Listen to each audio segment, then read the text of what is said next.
how to fix Valorant connection error. If you want to fix it, it's easy. First, just type here services, and then scroll down until you find VCC. Right click on VCC and go to properties, select automatic, and then apply and OK. First click start and then OK.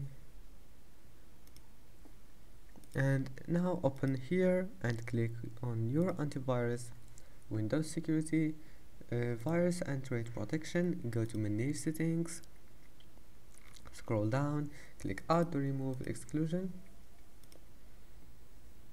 Now click add an exclusion and select file.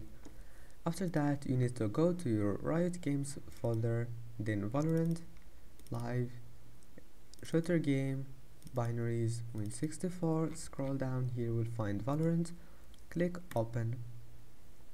And that's it, your problem must be fixed. Don't forget to like and see you in the next video.